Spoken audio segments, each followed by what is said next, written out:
If your job ended tomorrow, how long could you survive without it?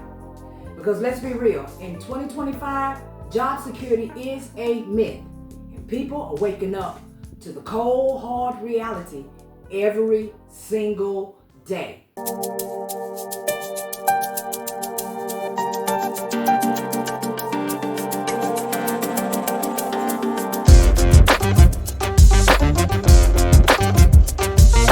Now, due to the nature of this topic and the fact that I know I have so much that I want to say, I'm going to break this up into a series of why 9-to-5 jobs are no longer secure in 2025.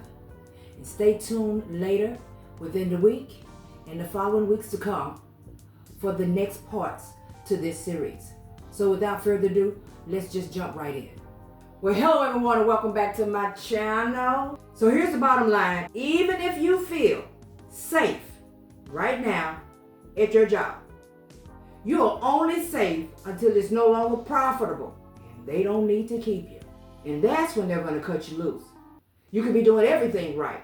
You don't have to be an underperformer. You could be a great person. You could be doing everything right. You could be hitting all the targets, staying loyal. We know a lot about these loyal employees. Being that go-to person that pick me, oh, I do it. Volunteering for all the overtime. They already know. Go ask Deidre, because you already know she'll stay. I'm pretty sure she'll say yes. And still get cut. They will still cut you. Not because you failed, not because you did anything wrong, but because the profits probably dipped, or AI, which is smarter than me and you, has come into the building. And when the AI come in, you got to get out. Because it ain't going to be room for both me and you and AI. We can't compete against that. No one can compete against what's happening right now in 2025. So you tell me, do you think that that is actually job security? Or do you feel like it's actually just a gamble? You are playing Russian roulette with your life, with your bills, with the care of your family. Once again, I'm not telling anybody to quit their 9-to-5 job. I try to help people to land some sort of workload that they deem satisfactory enough to be able to profit from and be able to excel to where they can succeed when it comes to taking care of themselves and their family. But do you think that you have job security? Corporate loyalty has been replaced with corporate survival. Most of you are very much aware of that because I've been through the same thing myself. They are not looking out for you at all. They're only going to look out for the bottom line. See, that's what one of the problems is with a lot of us. We seem to think like since we ain't good with the boss talks to us all the time. He never had a problem at the job, and I love my boss. That's what your problem is. But it's all about the bottom line for them, because if they feel like it's time for you to go, they're going to talk to you and come out with that sob story, and it always starts off the same. You have been doing such a great job. We have loved you being here, working with us, and we just want to let you know that.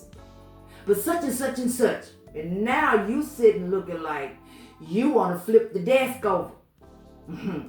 It's the bottom line. It's not a friendship, it's the bottom line. A lot of you don't seem to get that.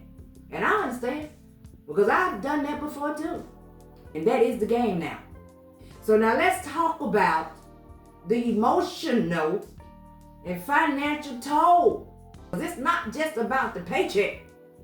It's the emotional and the mental toll that is quietly draining people every single day. People are clocking in with anxiety. They're waking up with dread. Okay, y'all already know. Y'all clock in with anxiety because you already don't like the job. You waking up with dread because you don't want to go work.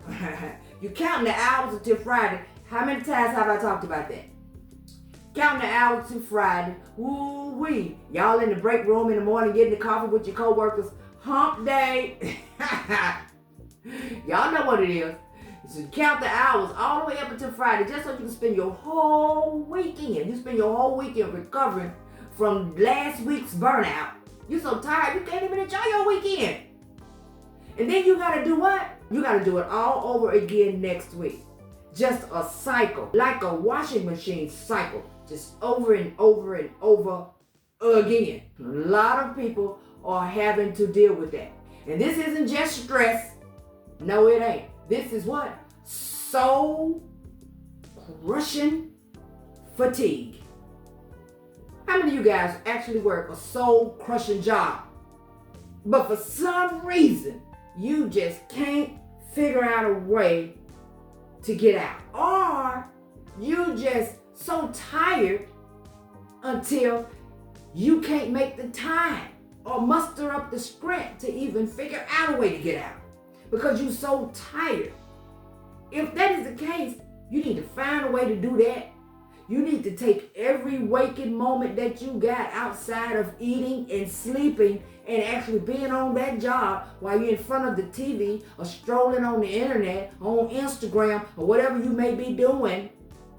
All of that extra time and either finding you something better to do or getting yourself connected with a skill so that you can at least get away from that job. Now, at that point, I did just suggest that you quit your 9 to 5. But you notice what I said? Line yourself up with something else so that you can get out of there. I am never going to tell anybody to let a job go and you don't have nothing else that is already going to replace your income. You need to take every waking moment that you got outside of eating and sleeping and actually being on that job and either finding you something better to do or getting yourself connected with a skill.